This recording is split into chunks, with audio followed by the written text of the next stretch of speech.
رات کھانے کے بعد ہم سو گئے تھے کہ دروازے پر مسلسل دستک کی آوازیں سن کر میری آنکھ کھلی۔ میں نے گھڑی کی طرف دیکھا، صبح کے 6 بھی نہیں بجے تھے اور دستک دینے کا انداز بہت غیر معمولی تھا۔ میں اٹھ کر دروازے کی طرف بڑھا۔ میں نے دروازہ کھولنے سے قبل پوچھا کون ہے۔ باہر سے برڈ کی گھبرائی ہوئی سی آواز آئی، دروازہ کھولو چیف۔ میں نے دھڑکتے دل کے ساتھ دروازہ کھولا۔ برڈ اجازت لیے بغیر ہی کمرے میں گھس آیا۔ اس کے ہاتھ میں کئی اخبار موجود تھے۔ میں نے اپنی تشویش چھپاتے ہوئے مزاحیہ انداز میں کہا، اوئے اونٹ، تیری کوئی کل سیدھی بھی ہے؟ برڈ نے بدحواسی سے کہا، اس وقت تو ساری کلیں ٹیڑھی ہو گئی ہیں چیف، لو خود ہی دیکھ لو۔ اس نے سارے اخبارات میرے سامنے رکھ دیے۔ میں نے دھڑکتے دل سے اخبار اٹھایا۔ تہذیب بھی اٹھ چکی تھی، وہ بھی میرے پاس آ کر اخبار دیکھنے لگی۔ پہلے اخبار کے صفحہ اول پر مجھے وہ خبر نظر آ گئی جس کی وجہ سے برڈ اس قدر پریشان ہو گیا تھا۔ خبر اوشیل میکائل کے قتل سے متعلق تھی۔ اخبار میں اوشیل میکائل کی تصویر بھی تھی اور خبر میں ان 3 افراد کا تذکرہ موجود تھا جن کے ساتھ اوشیل میکائل کو آخری بار دیکھا گیا تھا۔ وہ 2 مرد اور 1 عورت تھی۔ خبر تو خیر زیادہ تشویشناک نہیں تھی، لیکن خبر کے ساتھ ہی جو پینسل سکیچ شائع کیے گئے تھے انہوں نے اصل مصیبت پیدا کی تھی۔ ان سکیچز کی تیاری میں یقیناً اوشیل میکائل کے ساتھیوں سے مدد طلب کی گئی تھی۔ سکیچز ہو بہو تو نہیں، لیکن ہم تینوں سے اس قدر مماثلت رکھتے تھے کہ کوئی بھی شخص ہمیں پہچان سکتا تھا۔ میں نے جلدی پوری خبر پڑھ ڈالی۔ برڈ نے کہا، ہر اخبار نے یہ خبر اور تینوں سکیچز نمایاں طور پر شائع کیے ہیں چیف۔ برڈ کے کہنے پر میں نے جلدی سارے اخبار دیکھ ڈالے۔ واقعی ہر اخبار میں اس خبر کے ساتھ ہم تینوں کے سکیچز موجود تھے۔ تہذیب نے کہا، انتہائی خوفناک اور سنسنی خیز خبر ہے لی، اب ہمارا کیا بنے گا؟ میں نے کہا، ہم سمجھ رہے تھے کہ آسانی سے یہاں سے نکل جائیں گے، لیکن اب تو پیرس میں ہمارے پھنس جانے کے امکانات پیدا ہو گئے۔ تہذیب نے برڈ سے کہا، تم تو صبح ہی صبح بڑی ہوش ربا خبر لے آئے، مجھے تو اس پر حیرت ہو رہی ہے کہ تم نے اتنی صبح اخبار کیسے پڑھ لیا۔ وہ بولا، مجھے اندیشہ تھا میڈم کہ ایک ارب پتی فرانسیسی تاجر مارا گیا ہے تو کچھ نہ کچھ ضرور ہو کر رہے گا، اسی لیے میں اخبار پڑھنے کے لیے بے چین تھا۔ چنانچہ جیسے ہی اخبار مجھے ملا میں نے اسے پڑھ لیا، لیکن یہ تو میرے وہم و گمان میں بھی نہیں تھا کہ وہ تم لوگوں کی تصویریں تک اخباروں میں چھاپ دیں گے۔ تہذیب بولی، اب یہاں سے نکلنے کی کیا صورت ہوگی؟ ہم تو کمرے سے نکلتے ہی دھر لیے جائیں گے۔ میں نے کہا، تم کمرے سے نکلنے کی بات کر رہی ہو؟ جیسے ہی اخبار ہوٹل کے عملے کے کسی بھی فرد کی نگاہوں سے گزرے گا وہ پہلی فرصت میں پولیس کو مطلع کر دے گا۔ تہذیب نے مضطربانہ انداز میں کہا، تو پھر جلدی سے کچھ سوچو، کیوں نہ ہم میک اپ کر لیں؟ میں نے کہا، وہ تو کرنا ہی پڑے گا، لیکن اس کے علاوہ اور بھی بہت سے مسائل ہیں جن سے نمٹنا پڑے گا۔ برڈ نے حیرت سے کہا، جب میک اپ کر کے حلیہ تبدیل کر لو گے تو اس کے بعد کیا باقی رہ جائے گا؟ میں نے کہا، سب سے پہلا مسئلہ تو یہ کھڑا ہوگا کہ ہم اپنا سامان لے کر ہوٹل سے باہر نہیں جا سکیں گے۔ اس کے لیے ہوٹل کا حساب بے باک کرنا پڑے گا جو میک اپ کے بغیر ممکن نہیں رہے گا۔ تہذیب بولی، ہم نہایت ضروری سامان اپنے ساتھ لیں گے اور فالتو چیزیں یہی چھوڑ دیں گے۔ ہوٹل کا حساب بے باک کرنے کی کیا ضرورت ہے؟ میں نے کہا، برڈ کو بھی لوگ ہمارے ساتھی کی حیثیت سے جانتے ہیں، ان کی نشاندہی پر پولیس والے برڈ کو بھی نہیں چھوڑیں گے۔ برڈ بوکھلا گیا، بولا، اس بات کی طرف تو میرا دھیان ہی نہیں گیا، گویا مجھے بھی فرار ہونا پڑے گا۔ تہذیب نے کہا، تو کیا ہوا؟ ہماری طرح برڈ بھی میک اپ کر کے یہاں سے نکلے گا، ہم کسی اور ہوٹل میں قیام کر لیں گے۔ میں نے تہذیب سے پوچھا، پیرس کی پولیس کی کارکردگی کے بارے میں تمہیں کچھ معلومات ہیں؟ تہذیب سر ہلا کر بولی، بہت اچھی طرح۔ جب میں گرین پول میں تھی تو اس وقت ان لوگوں سے میرا واسطہ پڑا تھا۔ پیرس کی پولیس کی کارکردگی بہت اچھی ہے۔ میں نے کہا، اس کے باوجود تم ایسی بات کر رہے ہو، جب ہم پولیس کو یہاں نہیں ملیں گے تو کیا وہ اندازہ نہیں کر لیں گے کہ ہم فرار ہو گئے ہیں؟ اس کے بعد وہ قدرتی طور پر دوسرے ہوٹلوں کا رخ کریں گے۔ انہیں یہ بھی معلوم ہو جائے گا کہ رات ہم نے یہیں گزاری ہے، اس لیے وہ ایسے تمام لوگوں کو چیک کریں گے جو آج کسی ہوٹل میں قیام پذیر ہوں گے۔ ایسے قیام کرنے والے خاص طور پر زد میں آئیں گے جو 2 مرد اور 1 عورت ہوں گے یا 3 مرد اور 1 عورت۔ تہذیب نے کہا، تمہارا مطلب ہے ایسے گروپ جن میں 1 عورت ہو اور مردوں کی تعداد 2 یا 3 ہو خاص طور پر چیک کیے جائیں گے؟ میں نے کہا، ہاں، اس لیے کہ اگر میرے اور ظاہر کے ساتھ برڈ کو بھی شامل کر لیا جائے تو ہم 3 مرد ہو جاتے ہیں۔ برڈ نے کہا، اس کا حل تو بہت آسان ہے، ہم گروپ کی صورت میں قیام نہیں کریں گے بلکہ الگ الگ کمرے حاصل کریں گے۔ میک اپ میں تو ہوں گے ہی، کسی کو کیا پتہ چلے گا کہ ہم ایک دوسرے سے واقف بھی ہیں۔ میں نے کہا، پولیس کو اتنا بے وقوف بھی مت سمجھو برڈ، وہ کوئی بھی نقطہ نظر انداز نہیں کریں گے۔ بہتر یہی ہے کہ یہاں سے نکلنے کے بعد ہم الگ الگ ہوٹلوں میں قیام کریں۔ میں نے کہا، اور میک اپ کا سامان نکال لیا۔ میں نے برڈ سے کہا، تم جلدی سے جا کر ظاہر کو بلا لاؤ تاکہ اس کا حلیہ بھی تبدیل کیا جا سکے، یہ ہوٹل تو ہمارے لیے بارود کا ڈھیر بن گیا ہے۔ برڈ 5 منٹ کے اندر اندر ظاہر کو بلا لایا۔ اس نے مختصراً ظاہر کو حالات سے آگاہ بھی کر دیا تھا۔ اس نے آتے ہی کہا، مجھے صورتحال کا علم ہو گیا ہے، اب ہمیں کیا کرنا ہوگا؟ मैंने कहा पहले हम मेकअप के जरिए अपने हुलिये इस हद तक तब्दील कर लेंगे कि हमें आसानी से शनाख्त न किया जा सके। आओ मैं तुम्हारा मेकअप कर दूं। जाहिर मेरे नजदीक बैठ गया। तहजीब और बड ने अपने मेकअप खुद करने शुरू कर दिए। इस काम में 15 मिनट से ज्यादा नहीं लगे। मैंने उनसे कहा अब तुम लोग डाइनिंग हॉल में जाकर नाश्ता करो। यहाँ से एक एक करके जाओ और इकट्ठे मत बैठना। जो जरूरी चीजें साथ लेनी हो अभी ले लो। बाद में कोई भी कमरे की तरफ नहीं आएगा। सबसे पहले जाहिर उठा। उसने कमरे का दरवाजा खोलकर मोहतात अंदाज में बाहर झांका और फिर जल्दी से कमरे से निकल गया। उसके बाद बड और फिर तहजीब भी कमरे से चली गई। इस दौरान में मैं भी अपना हुलिया तब्दील कर चुका था, इसलिए तहजीब के जाने के चंद मिनट बाद मैं भी कमरे पर अलविदाई नजर डालकर कमरे से बाहर निकल आया।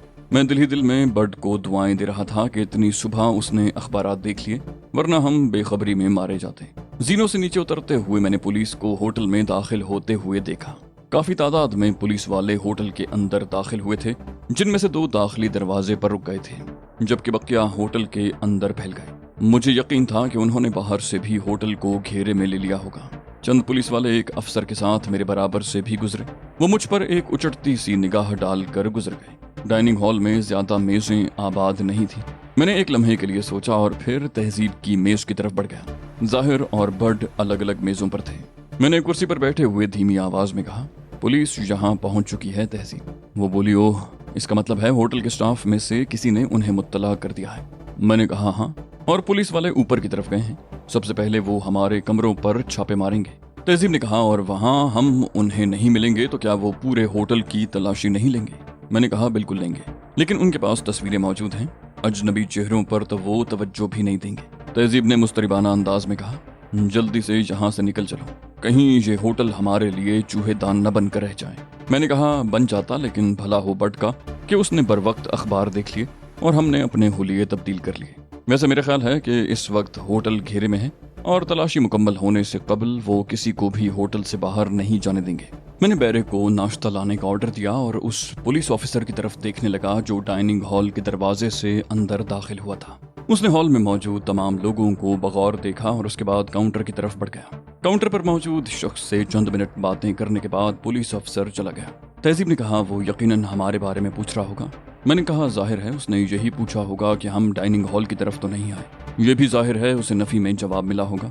अब वो लोग होटल के दूसरे हिस्सों में हमें तलाश करेंगे। तहजीब ने कहा, उन्होंने हमारे कमरों की भी तलाशी ली होगी, लेकिन इससे भी उन्हें कुछ हासिल नहीं हुआ होगा।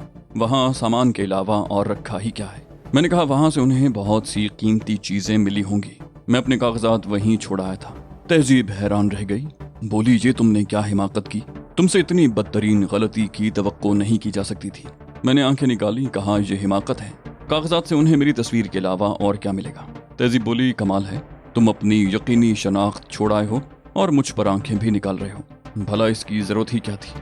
मैंने कहा जरूरत थी तहजीब, अब वो पुर यकीन होकर मुझे तलाश करेंगे, वरना वो इस कश्मकश में पड़े रहते कि मालूम नहीं शाया शुदा तस्वीरें हमारे असल हुलियों से कितनी मुख्तलिफ हैं।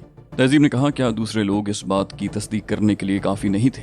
मैंने कहा तस्वीर और स्केच में बड़ा फर्क होता है तहजीब। अखबारात में हमारी असल तस्वीरें नहीं छपी, बल्कि मिलती जुलती तस्वीरें छपी हैं। ऐसे स्केचेस जो महज दूसरों के बयान करदा हुलिये पर बनाए गए हों, उनसे पुलिस की पूरी तरह तसल्ली नहीं हो सकती। अब उनके हाथ एक अदद असली तस्वीर भी लग जाएगी तो वो किसी कदर मुतमईन हो जाएंगे। अब तुम देखना अखबारात में मेरी असल तस्वीर छपेगी। तहजीब बोली, तुमने ये बात हमें पहले क्यों ना बताई? हम भी अपने कागजात वहीं छोड़ाते। मैंने कहा मुझे खुद इस बात का ख्याल जरा देर से आया। तुम लोग कमरे से निकल चुके थे। मैंने सोचा कि यहाँ आकर तुमसे कहूंगा कि अपने कागजात कमरों में ही छोड़ाओ, लेकिन मुझे इतना मौका ही न मिल सका। पुलिस यहाँ पहुंच चुकी थी। तहजीब ने पूछा, क्या पुलिस वालों का जहन मेकअप की तरफ मुंतकिल नहीं होगा, खास तौर पर इस सूरत में कि हमारे कमरे में उन्हें मेकअप का सामान भी नजर आएगा? मैंने नफी में सर हिलाया, कहा नहीं, ज्यादातर सामान तो इस्तेमाल हो गया। थोड़ा बहुत सामान जो बच रहा था उसे चलते चलते जाया कराया था। तहजीब ने तवील सांस ली। बोली, गोया फौरी तौर पर इस बात का कोई खतरा नहीं है कि वो मेकअप की तरफ तवज्जो देंगे। मैंने कहा फिलहाल तो हम महफूज हैं। हम उन्हें होटल में नजर नहीं आएंगे तो वो यही समझेंगे कि हम होटल से फरार हो गए हैं। तहजीब बोली, लेकिन अली, हम यहाँ से निकल कर कहाँ जाएंगे? किसी और होटल में ठहरना भी खतरनाक होगा। मैंने हंसकर कहा, मखदूश कहो, इसलिए कि आज सुबह के बाद से जो शख्स भी किसी होटल में क़याम पजीर हुआ होगा उससे उसके कागजात जरूर तलब किए जाएंगे, जो जाहिर है हमारे पास नहीं है। तहजीब ने पुरतशवीश लहजे में कहा, तो क्या हमें सर छुपाने का ठिकाना तक मैसर नहीं आएगा? मैंने कहा, फौरी तौर पर तो इसके अलावा और कोई सूरत नहीं है कि हम यहाँ से निकलकर किसी रेस्तरां में जा बैठें और उसके बाद सर जोड़कर किसी फैसले पर पहुंचने की कोशिश करें। होटल में क़याम करने का तो ख्याल ही जहन से निकाल दो। यहाँ से भी हम उस वक्त निकलेंगे जब पुलिस यहाँ से चली जाएगी। तहजीब बोली, इसके बाद पेरिस से निकलने का भी मसला दरपेश होगा। पुलिस ने हर रास्ते की नाकाबंदी कर रखी होगी। मैंने कहा, ओशील मिकाइल की लाश मिलने के बाद जिस वक्त उसके आदमियों की मदद से हमारे स्केचेस बनाए गए होंगे, उसके फौरन बाद ही पुलिस ने यह बंदोबस्त कर लिया होगा कि हम शहर से बाहर न निकलने पाएं। हमारी फर्जी तस्वीरों की कॉपियां हर जगह पहुंचा दी गई होंगी। अब हम आसानी से फ्रांस से बाहर नहीं निकल सकेंगे। डाइनिंग हॉल के दरवाजे से एक बार फिर मैंने एक पुलिस अफसर को अंदर आते देखा। उसके हाथ में न सिर्फ मेरा पासपोर्ट दबा हुआ था, बल्कि उसके साथ ओशील मिकाइल के चंद आदमी भी थे। उन्होंने दरवाजे पर ही रुककर हॉल में मौजूद लोगों पर नजरें दौड़ाई। फिर मैंने उनके सर नफी में हिलते देखे और उसके बाद वो वापस चले गए। मैंने तहजीब से कहा, अब पुलिस ने उन लोगों को भी बुलवा लिया है जो हमारे असल हुलियों से वाकिफ हैं। यानी पुलिस वाले कुल्ली तौर पर उन स्केचेस पर इन्हिसार नहीं कर रहे जो अखबारात में शाया हुए हैं। हॉल में मौजूद लोगों में से ज्यादातर लोग इसी होटल में मुकीम थे। उन्होंने पुलिस की नकलो हरकत देखी तो उनमें बेचैनी पैदा हो गई और उन्होंने ये मालूम करने की कोशिशें शुरू कर दी कि पुलिस वहां क्यों आई है। मैंने भी वेटर से यही सवाल किया। वेटर ने कहा, होटल में कोई हादसा नहीं हुआ जनाब, बल्कि यहाँ कुछ ऐसे लोग ठहरे हुए हैं जो पुलिस को एक कत्ल के सिलसिले में मतलूब हैं। पुलिस उन्हीं की तलाश में यहाँ आई है। तहजीब ने इस्तराब जाहिर किया। बोली, ओह, क्या पुलिस ने उन्हें गिरफ्तार कर लिया? वेटर बोला, वो लोग अपने कमरों से गायब हैं। अब पुलिस उन्हें होटल के दूसरे कमरों में तलाश कर रही है। तहजीब ने तशवीश ज़दा लहजे में कहा, ये तो बहुत खतरनाक बात है। अगर वो लोग अभी तक होटल में मौजूद हैं तो हमारी जिंदगियां भी खतरे में हैं। उन लोगों की तादाद कितनी है? वेटर ने कहा, मेरे ख्याल में पुलिस वाले अपना वक्त जाया कर रहे हैं। वो लोग होटल से निकल भागे हैं। शायद उन्होंने सुबह के अखबारात पढ़ लिए थे। मैंने पूछा, सुबह के अखबारात से उनके फरार का क्या ताल्लुक? वेटर बोला, मालूम होता है आप लोगों ने अभी तक अखबार नहीं देखा। उनकी तस्वीरें अखबारात में शाया हुई हैं। रूम सर्विस वाला बहरा बता रहा था कि उनके कमरे से आज के अखबारात मिले हैं। मैंने कहा, तब तो वाकई ये लोग अपना वक्त जाया कर रहे हैं। अखबारात में अपनी तस्वीरें देखने के बाद कौन रुकता है? बहरा चला गया और मैंने एक तवील सांस ली। कहा, अब देखो कब तक यहाँ बैठकर पुलिस के जाने का इंतजार करना पड़ता है। हमें तकरीबन 1 घंटा इंतजार करना पड़ा। इस दौरान हम सभी इस्तिराब का शिकार रहे थे। बज़ाहिर तो हम महफूज थे, लेकिन हम किसी भी वक्त खतरे में पड़ सकते थे। पुलिस के जाने के बाद यूं महसूस हुआ जैसे मेरे आसाब पर से कोई बोझ हट गया हो। मैं खुद को बहुत पुरसुकून और हल्का फुल्का महसूस करने लगा। गालिबन इसी किस्म के एहसासात दूसरों के भी थे। तहजीब ने धीमी आवाज में पूछा, अब यहाँ से निकलने के बारे में क्या इरादा है? मैंने कहा, अब यहाँ रुकने का कोई जवाज नहीं है, बस बिल अदा करके निकल चलते हैं। मैंने बैरे को बुलाकर नाश्ते का बिल अदा किया और हम लोग उठ गए। चलते वक्त मेरी निगाहें बड और जाहिर से मिली। मैंने गैर महसूस अंदाज में उन्हें वहां से उठने का इशारा किया और मैं और तहजीब होटल से बाहर निकल आए। हम दोनों टहलते हुए चल रहे थे ताकि बड और जाहिर भी हमसे आ मिलें। हम दोनों होटल से निकलकर चंद ही कदम चले होंगे कि हमने बड और जाहिर को भी होटल से बाहर आते देखा। सड़कों पर ट्रैफिक का और फुटपाथ पर पैदल चलने वालों का हुजूम था। किसी की तवज्जो हमारी तरफ नहीं थी। हर शख्स अपने आप में मगन था, लेकिन उसके बावजूद कोई खतरा मोल लेना मुनासिब नहीं था। मैंने बड और जाहिर को अपने पीछे आने का इशारा किया और हम टहलते हुए आगे बढ़ते रहे। होटल से कोई 1-1.5 मील दूर आने के बाद मैंने एक रेस्तरां का रुख किया। रेस्तरां में दाखिल होने से कबल मैंने अतराफ का जायजा लेकर बड और जाहिर को भी अपने करीब ही बुला लिया। हम चारों एक रेस्तरां में दाखिल हुए और हमने अपने लिए एक दूर उफ्तादा मेज मुंतखब की जिसके आसपास की मेजें खाली पड़ी थीं। मैंने कहा, हम बहुत संगीन मसले से दो चार हो गए हैं बट अब हम इतनी आसानी से फ्रांस से बाहर नहीं निकल सकेंगे। जाहिर बोला, मैं तो समझ रहा था जनाब कि हम उस होटल से ही बचकर नहीं निकल सकेंगे। बैरा बता रहा था कि पुलिस वालों ने होटल में लोगों की आमदोरफ्त पर पाबंदी आयद कर दी है। मैंने कहा, वैसे हमें कोई खतरा नहीं है जाहिर, हमारी तरफ कोई भी तवज्जो नहीं देगा, लेकिन अगर हमने किसी होटल में क़याम करने की कोशिश की तो फौरन हमें चेक किया जाएगा और हम मारे जाएंगे। बर्ड ने अकड़ कर कहा, बर्ड को हुक्म दो चीफ, बर्ड तुम्हारे लिए किसी प्राइवेट रिहाइश गाह का बंदोबस्त कर देगा। मैंने कहा, हाँ ये तरीका महफूज रहेगा, लेकिन अब हमें यहाँ कम से कम क़याम करना है। हमारा मसला तो यह है कि फ्रांस से बाहर कैसे निकला जाए। बर्ड ने मायूसी से कहा, बर्ड इस सिलसिले में क्या कह सकता है चीफ, हालात इतने ख़राब हो गए हैं कि ऐसी किसी कोशिश में हम फंस भी सकते हैं। मैंने कहा, इसीलिए तो मैं तशवीश का शिकार हूँ बर्ड। आम हालात में तो जाली कागजात बनवाए जा सकते थे, लेकिन मौजूदा सूरत में ये काम इंतहाई खतरनाक होगा। तहजीब ने कहा, मुझे तो बट का मशवरा ही मुनासिब मालूम हो रहा है। चंद रोज किसी प्राइवेट जगह पर ठहर जाते हैं, जब पुलिस की सरगर्मियां कम हो जाएंगी तब यहाँ से निकलने की कोशिश करेंगे। मैंने कहा, मेरे जहन में एक ऐसा तरीक़ाकार मौजूद है जिस पर अमल करके मुमकिन है हम फ्रांस से बाहर निकल जाएं। तहजीब मुझे गौर से देखने लगी, बोली, अगर ऐसा कोई तरीका है तो तुम बताते क्यों नहीं। मैंने मुस्कुराकर कहा, डनकर्क से डोवर तक सफर करने के लिए समंदरी रास्ता बहुत मौजूद ख्याल किया जाता है। मेरी बात पर तहजीब उछल पड़ी, बोली, हैरत है, ये ख्याल मेरे जहन में क्यों नहीं आया, हालांकि एक बार मैं खुद भी इस रास्ते से सफर कर चुकी हूँ। बर्ड कुछ न समझने वाले अंदाज में पलकें झपका रहा था। बोला, बर्ड को भी तो कुछ समझाओ चीफ। मैंने कहा, डनकर्क से डोवर की बंदरगाह तक आने जाने के लिए समंदरी रास्ता बहुत इस्तेमाल होता है। लोग बड़ी तादाद में पेरिस से लंदन का सफर करने के लिए यही रास्ता इख्तियार करते हैं। खासतौर पर मजदूर और ऐसे ताजिर पेशा लोग उस रास्ते से सफर करते हैं जिन्हें आए दिन पेरिस से लंदन आना जाना होता है। उनके पास ऐसे इजाजतनामे होते हैं जिनके जरिए ये सफर करना मुमकिन होता है। बर्ड अब भी कुछ न समझ सका था।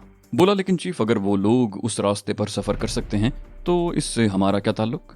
मैंने कहा, अगर किसी तरह ऐसे 4 इजाजतनामे हमें हासिल हो जाएं तो। मैंने जानबूझकर जुमला अधूरा छोड़ दिया और बर्ड मेरी बात समझकर उछल पड़ा।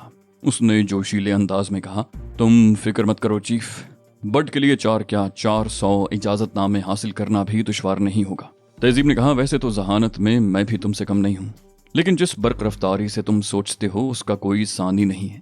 बर्ड जोर से खनकारा और मुस्कुराकर बोला, एक बार मेरी एक महबूबा ने मुझसे इसी किस्म के अल्फाज कहे थे, लेकिन मेरे साथ बदकिस्मती ये है कि तमाम तर अक्ल और जहानत के बावजूद कोई महबूबा भी चंद रोज से ज्यादा नहीं टिकती, वरना वो भी मेरे बारे में दूसरों को अपने तासुरात से यूं ही आगाह करती जैसे। तहजीब ने गुस्सीले लहजे में कहा, फजूल बातें करके वक्त जाया करने की बजाय ये बेहतर नहीं होगा कि तुम इजाजतनामे हासिल करने की कोशिश करो। ये काम जिस कदर जल्द हो जाए उतना ही हमारे हक में मुफीद होगा। बर्ड ने मज़ाही अंदाज में कहा, इससे साबित हुआ मैडम कि आप लोग ज़हीन जरूर हैं, लेकिन आपका जिस्म बर्ड है। तहजीब ने भिन्ना कर कहा, मैं तुमसे कह रही हूँ कि फजूल बातें मत करो और तुम वही किए जा रहे हो। वो बोला, ठीक है, मैं कोशिश करता हूँ मैडम, लेकिन मैं जाहिर को अपने साथ ले जाऊंगा। मैंने कहा, जरूर ले जाओ, लेकिन क्या तुम्हें इस बात का यकीन है कि तुम ये काम कर लोगे। बर्ड ने एक सर्द आह भरकर कहा, अब इस तरह से भी बर्ड को बेइज्जत किया जाएगा। मैंने कहा, इसमें बेइज्जती की तो कोई बात नहीं है बर्ड, मैंने तो तुमसे महज एक सवाल किया है। वो बोला, बर्ड खा कितने ही कारनामे क्यों ना अंजाम दे ले, लेकिन तुम लोग इसकी कदर कीमत कभी नहीं पहचान सकोगे। तुम लोग तो बस इसी चक्कर में रहते हो कि उसे छोड़ो और भाग जाओ। मैंने बर्ड को चमकारा, कहा, अरे तुम तो नाराज हो गए, बुरी बात है, अच्छे बच्चे बड़ों से नाराज नहीं हुआ करते। बर्ड गुस्सीले लहजे में बोला, मुझे बताओ कि ऐसा कौन सा काम है चीफ जो तुम कर सकते हो और बर्ड नहीं कर सकता। मैंने कहा, अच्छा अब गुस्सा थूक दो और यहाँ से उठो। और हम बिल अदा करके रेस्तोरां से निकल आए। बर्ड ने कहा, मुझे इस काम के लिए सिर्फ 3 घंटे दरकार हैं चीफ। अगर इस दौरान मैं ये काम न कर सका तो फिर तुम ये काम खुद कर लेना या किसी और के सुपुर्द कर देना। मैंने एक मकाम पर रुकते हुए कहा, ठीक है, यहाँ से हमारे रास्ते अलग हो जाते हैं। तुमने 3 घंटे की मोहलत तलब की है, इस दौरान हम फिल्म देखेंगे। मेरे इन अल्फाज के साथ बर्ड और जाहिर की निगाह उस सिनेमा घर की जानिब उठ गई जिसके सामने हम खड़े थे। ठीक 3 घंटे बाद हम इसी जगह तुम्हें तलाश करेंगे। अगर तुम हमें जहां न मिले तो हम उसी रेस्तोरां में चले जाएंगे जहां से हम अभी उठ कर आ रहे हैं। तुम्हें वापसी में देर हो जाए तो उसी रेस्तोरां में आ जाना। बर्ड बोला, इतना बहुत काफी है चीफ, तुम इत्मीनान रखो, हम तुम्हें यहीं मिलेंगे। बर्ड और जाहिर चले गए। मैंने और तहजीब ने सिनेमा हॉल का रुख किया। हम 3 घंटे बाद सिनेमा हॉल से बाहर निकले तो ये देखकर हैरान रह गए कि बर्ड और जाहिर उसी जगह मौजूद थे जहां से हम उनसे रुखसत हुए थे। मैंने कहा, तुम बहुत सुस्त और काहिल आदमी हो, 3 घंटे गुजर गए और तुम अभी तक यहीं खड़े हो। बर्ड हैरत से मुझे देखने लगा। तब तहजीब और जाहिर हंस पड़े। जाहिर ने हंसते हुए कहा, इजाजतनामे हासिल कर लिए हैं जनाब, मिस्टर बर्ड तो कमाल के आदमी हैं, इतनी आसानी से हर काम कर लेते हैं। तहजीब ने बर्ड से तफरी लेते हुए कहा, आसान काम इसलिए इनके हवाले किए जाते हैं कि ये इन्हें आसानी से कर लेते हैं। बर्ड ने शदीद हैरत के आलम में कहा, क्या तुम लोग ये बातें संजीदगी से कह रहे हो? तहजीब ने कहा, निहायत संजीदगी से। जो काम सिर्फ 3 घंटे में हो जाए उसे मुश्किल कैसे कहा जा सकता है? बर्ड बोला, मैं एहतजाज करता हूँ मैडम, आपको क्या मालूम कि मुझे ये इजाजतनामे हासिल करने के लिए कितने झूठ बोलने पड़े हैं और एक मोटी रकम अलग खर्च हुई है। तहजीब बोली, तब तो ये काम और भी आसान हुआ। झूठ बोलना तुम्हारी आदत है, और रही रकम की बात तो वो कौन सी तुम्हारी जेब से गई? हमारी रकम थी ना, इसलिए उसे इतनी बेदर्दी से खर्च किया। बट का मुंह मारे हैरत के खुल गया। उसने बदिक्कत तमाम कहा, ठीक है मैडम, बट की किस्मत में यही लिखा है, वो कितना ही बड़ा कारनामा क्यों न कर ले, उसे कोई नहीं सराहेगा। मैंने दखल अंदाजी की, कहा अच्छा आओ कहीं चलकर खाना खाते हैं, उसके बाद मजीद गुफ्तगू होगी। और हम एक रेस्टोरेंट में आ बैठे।